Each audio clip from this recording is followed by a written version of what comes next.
पुरी जिला विश्वकर्मा महासंघर सभापति लिंगराज महाराणा अध्यक्षता पुरी जिला विश्वकर्मा महासंघर जिला कमिटी बैठक पुरी बड़गंडी स्थित विश्वकर्मा पूजा मंडप निकट में अनुष्ठित होगा सहित आसंता 3 वर्ष संघर नूतन कर्मकर्ता चयन कर आसंता दिन में ए अनुष्ठान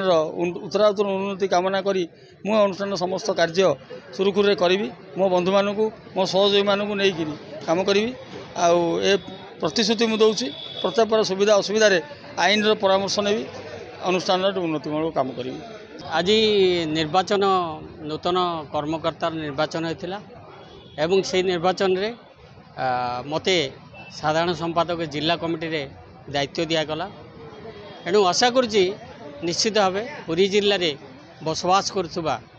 विश्वकर्मा भाई मानकर मौलिक समस्या एवं न्याज्य दाबी सामाजिक निरापत्ता सामाजिक अधिकार ये सबको बाधाय करी आपको संगठित करी दाबी सम्बलित पत्र को सरकार को दिज्व यह आमर आज निष्पत्ति या कार्यकारी करने आह्वान कराउछि एवं यही कथा को उपस्थित थिबा विश्वकर्मा भाई माने सहमत प्रकाश करछथि। निश्चित भाव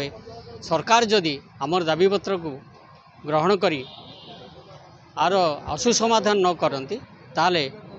आर भयंकर रूप नेबे एवं जोरदार विप्लव आरंभ हो और लड़ाई आरंभ हो। धन्यवाद। पुरी जिला विश्वकर्मा महासभा 47तम सांगठनिक सम्मिलन आरंभ हो शेष है गोटे 24 जनिया कमिटी गठन होती उपदेष्टा मंडल ठू आरंभ कर सभापति संपादक और कार्यकारी कमिटी समस्त सभ्य निर्वाचित होती। तो ये मुख्य इश्यू आसी मुख्य प्रसंग होती आसंता दिन में पुरी जिलार 11टी ब्लॉक 3टी एनएसए और म्युनिसिपालिटी भितर अंत विश्वकर्मा भाई मानू किभली संगठित कर जो जो मौलिक समस्या गुड़िक रही से समस्या आधारित प्रसंग उपरे विभिन्न ब्लॉक स्तरीय ग्रासरूट आंदोलन अभिमुखी दायीपत्र दिपर पुरी जिलार जिला स्तरीय गोटे दायीपत्र दिज्व मुख्य इश्यू रही सामाजिक निरापत्तार प्रश्न से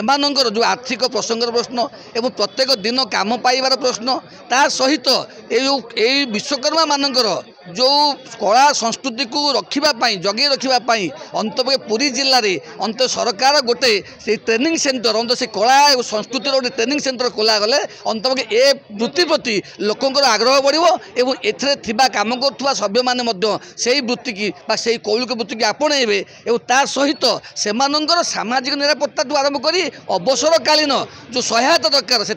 आलोचना होती प्रस्ताव मासिक 6000 टंका पेंशन मिलू और ता सहित पिलामानू छात्रवृत्ति आरंभ करी से झील विवाह खर्च मिलू ये समस्त खर्च एवं समस्त सहायता को आसंता दिन में यही महासभा विभिन्न ब्लॉक लेवल आरंभ जिला स्तरीय विक्षोभ कर संगठित कर दायीपत्र देव और आशा करुचु अंतपक्षे वर्तमान चलती सरकार ए दिगरे निश्चित भाव में चेष्टावान हे चेष्टित हे अंत ये जो महासभा कृषि माने आमर ये जो विश्वकर्मा महासभा सभ्य मानू अंत से सामिल कर जहाँ न्याज्य दाबी मौलिक दाबी को अंत समाधान करिबारे ये सरकार आग को आसवा दरकार ना